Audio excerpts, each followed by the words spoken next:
Rain didn't fall that morning, but it felt like it should have. The air had that kind of heaviness, like the universe itself was warning me something was about to break. My phone buzzed with my mother's name flashing across the screen. "Your kids can skip this year," she said flatly. "Mother's Day is only for the well-behaved ones." For a moment, I didn't process it. Then I saw my daughter's face. Ariana Holt, 32 years old, single mom, marketing consultant, survivor of quiet wars. My 8-year-old Lily froze mid-sip, her tiny hands trembling around her juice cup. "Grandma doesn't love me?" she whispered, voice cracking like glass. And right then, something ancient inside me snapped. Not loud, not dramatic, just final. If you punish my child to hurt me, I don't negotiate. I end access. I typed one word back, understood. Then I opened my banking app. I could practically hear my mother's smug voice echo through the phone line, already telling my sister, already posting it online like some twisted family trophy. By the time I logged in, I'd already decided, no more silent funding, no more emotional debt. Quick reminder, most of you aren't subscribed. If you enjoy this, hit subscribe and like now, then let's get back to the story. I canceled every card tied to family accounts, froze the reimbursements, cut off the automatic restaurant tabs, every little invisible pipeline they'd built into my life. And as I clicked remove access, the group chat blew up with their dinner selfies. Lobster pasta, champagne, all charged to my card, or so they thought. 14 minutes later, the notifications started. Declined, declined, declined. My phone rang. Not Mom, the restaurant manager. His voice was polite but uneasy. "Ms. Holt, your family's card is declining repeatedly. They're saying you're on your way with another card." I stepped out onto the balcony, warm night air brushing my skin. "No," I said evenly. "I'm not coming. And they're not authorized users anymore." Silence stretched. I could hear the clinking of plates in the background, murmurs rising. "So who's responsible for the bill then?" he asked carefully. "My mother," I said. "The one who decided my daughter isn't good enough to attend." There was a long pause, then a quiet exhale that told me he understood everything. "Thank you, Ms. Holt," he said. "We'll handle it." When I hung up, my phone erupted. My sister, my mother, my cousins. "What did you do?" "Call me now." "This isn't funny." I didn't answer. For the first time in years, I didn't rush to fix what they broke. Lily sat curled on the couch, her little head resting on my lap as she traced circles on my arm. "Mommy, are they mad?" "They're just surprised," I said softly. They didn't expect consequences.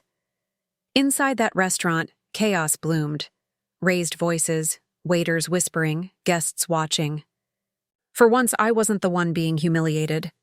I was just done. Then my phone rang again. This time, Mom. "Sweetheart, your card must have some issue," she said with forced calm. "Can you just fix it so we can finish dinner?" "There's no issue," I said. "I removed you all today." For a moment, silence. Then her tone flipped, sharp and familiar. "You're doing this on Mother's Day? In front of everyone?" "You're humiliating us!" "No," I said quietly. "You did that when you told my daughter she wasn't worthy of you." The noise behind her grew, chairs scraping, someone hissing for the waiter to try another card. I could almost see the panic spreading across their table. "You think you're powerful because you have money?" she snapped. "No," I said. "I'm powerful because I finally removed access." She tried fake crying, the same act that worked when I was 10 and desperate for approval. But beneath it now there was something new, fear. For the first time, she realized she no longer had a key to my world. I ended the call. Not angry. Just finished. Lily looked up from her coloring book. "Is Grandma still mad?" "She's learning," I whispered. And then my phone lit up again. Same restaurant number. This time the manager's voice was lower, hesitant. "Ms. Holt," he said carefully, "they're refusing to leave. We need your authorization for the next step." I closed my eyes, inhaled deeply. The weight of years pressed against my chest. All the manipulation, the guilt, the pretending. Then I stood, grabbed my keys, and walked toward the door. 15 minutes later, I stepped into the restaurant lobby. Calm, deliberate, unhurried. My mother turned at once, eyes wild, mascara streaking down her cheeks. My sister crossed her arms, already playing victim. Guests had their phones out, recording. The family that once looked untouchable now stood cornered. Mom lunged forward, grabbing my wrist. "Ariana, stop this. Unfreeze the card right now. We are humiliated." "You humiliated yourselves," I said evenly. "When you told my daughter she wasn't invited." Her chin trembled. "You must forgive. Family always forgives." I looked straight into her eyes. "You don't get to keep privileges after you throw away people." The waiter shifted awkwardly beside us, waiting. "Run the charge through my account," I told him. "But only for what they already ate. No champagne, no extras. Just the basics," he nodded.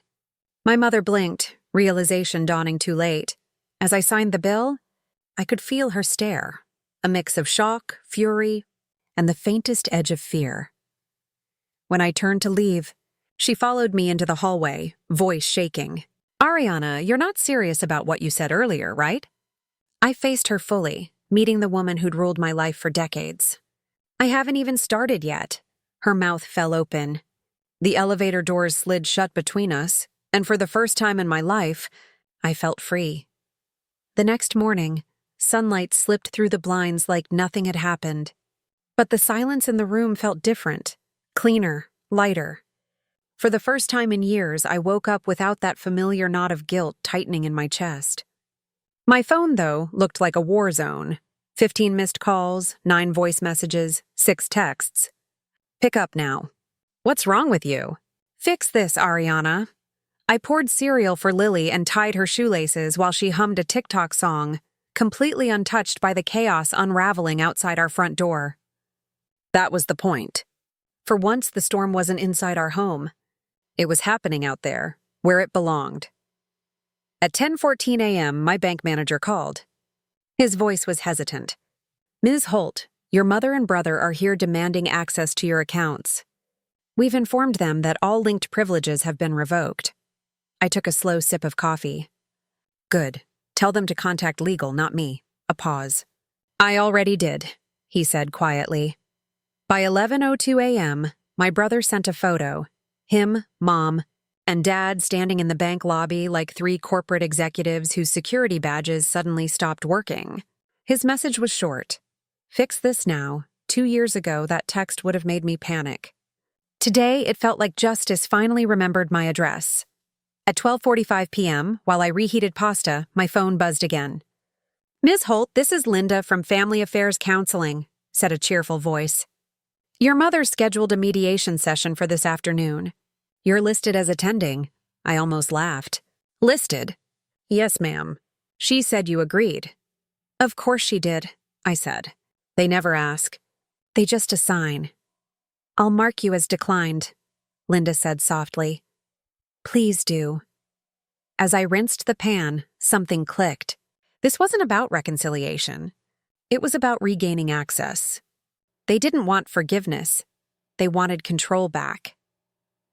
At 3:17 p.m., my phone lit up again, this time with a FaceTime request from Aunt Lisa in Florida. We hadn't spoken in 8 years. I hesitated, then answered. "Ariana," she said before I could even breathe. "Your mother is hysterical. How could you do this to your own family? They said you froze cards during Mother's Day. How cruel can you be?" There it was, the next phase, smear campaign. The moment they couldn't control the situation, they'd control the narrative. "Did she tell you why I froze those cards?" I asked calmly. Aunt Lisa frowned. "She said you're unstable. That you're retaliating." "Did she mention telling Lily she wasn't well-behaved enough for Mother's Day?" Silence. "Did she tell you my daughter cried herself to sleep because of that call?" Another silence, heavier this time. "Did she tell you they charged lobster and champagne to my account while bragging about it on Instagram?" Her face softened. "No," she whispered. "Of course not," I said. They never include context, only control. I ended the call politely, then blocked her number. At 5:51 p.m., Mom tried again. This time it was a video call. She sat in her living room, holding Lily's old baby blanket, eyes red, voice trembling. "Families fight, but money doesn't need to be involved," she said. "You can reverse all this." "Reverse?" I repeated. "There's nothing to reverse. This is the first time I've stood my ground. Ariana, please." "No, Mom," I said slowly, evenly. "You're not upset because I hurt you. You're upset because I stopped funding your cruelty." Her lips parted like I'd just slapped her. Then came the sobs, wet, shaking, and hollow. I ended the call mid-sob. I turned back to Lily, who was coloring on the floor, her legs crossed, her little tongue peeking out in concentration. I kissed her forehead. "I'm breaking the cycle for you," I whispered. The hours slipped by, calm and steady. For once, peace didn't feel like waiting for something to explode. Then, at 9:28 p.m., my phone buzzed with a text from my legal advisor. "It's time." I opened my laptop. My attorney's voice came through speakerphone, steady and composed. "Ms. Holt, all family-linked accounts, obligations, and joint authorizations are now formally dissolved. You are legally insulated. Would you like to file the final notice?" My cursor blinked, waiting. For years I'd said I was done. Tonight I meant it. I clicked send. And just like that, 30 years of emotional debt vanished with one digital signature. At 10:11 p.m., my phone rang one last time. "Dad." A different number. I answered. His voice wasn't angry, just tired. "Your mother can't stop crying. Your brother feels humiliated. They feel betrayed." Steam rose from my untouched tea. "I felt that way for 30 years, I said softly. "You just never noticed." He went silent. For the first time, maybe ever, he actually listened. "I'm not cutting anyone out," I told him. "I'm cutting myself free." There was a quiet inhale, like he wanted to argue but couldn't find the words. Then he hung up. When the call ended, I didn't cry. I just sat there, breathing in the stillness that used to scare me, and now felt like freedom. The next morning, the world was quiet, like the universe had exhaled with me. No buzzing phones, no guilt-heavy notifications, no one pounding on my boundaries pretending it was love. Just sunlight spilling across the kitchen floor and Lily humming as she poured milk into her cereal. Too much milk. Always too much. She grinned up at me, that gap-toothed smile that makes everything else make sense. "Are we still in trouble?" she asked. I smiled. "No, baby. We're safe." We drove to the botanical garden, just us. Cherry blossoms were in full bloom, pink petals floating in the air like soft confetti. Lily ran ahead, spinning under the trees, her laughter echoing through the morning air. For the first time, I wasn't distracted, waiting for another crisis call or message demanding my emotional labor. For the first time, I was simply there. I bought us ice cream before 10 a.m. Chocolate for her, coffee for me. She giggled. "Grandma would say it's too early." "Then it's perfect timing," I said, and we both laughed. Somewhere between the second bite and the third, I realized something profound. This was peace. Not the performative kind. Not the kind earned through pleasing others, but the quiet, rooted peace that comes from finally choosing yourself. Later, as we walked near the butterfly house, Lily pointed at one struggling against its cocoon. "Look, Mom." It stuck. I watched it fight its way free, wings trembling, fragile but determined. "It's not stuck, baby," I said. "It's just learning to get strong." And that's when I felt it, deep in my chest, the truth I'd spent my whole life avoiding. Every time I'd rescued my family, I'd been that butterfly, trapped in a shell of obligation. Every dollar, every apology, every silent sacrifice had been another layer keeping me from my own wings. My phone buzzed once in my pocket. A single new message from Mom. No paragraphs this time. Just 5 words. "We didn't mean to hurt you." I stared at it for a moment, then locked the screen. Maybe she meant it. Maybe she didn't. It didn't matter anymore. Some apologies come only after the supply is gone. Some lessons only land when the access disappears. Lily tugged on my hand. "Come on, Mom, race you to the fountain." I ran with her, laughing so hard I almost tripped, breathless by the time we reached the water's edge. She leaned against me, her tiny hand gripping mine. "You're happy now," she said, more like a statement than a question. I looked at her, really looked, and nodded. "Yeah, baby. I am. For years, my family made me believe love was something you had to earn, that being valuable meant being useful. But standing there with my daughter, her laughter bouncing off the rippling water, I finally understood. Love isn't a transaction. It's safety. It's peace. It's knowing you never have to beg for space in someone's heart." As we walked back to the car, cherry blossoms drifted across the windshield like the softest kind of goodbye. I didn't feel bitterness. I didn't feel rage. Just a quiet certainty. My family had lost their supply, their control, their access, their endless entitlement.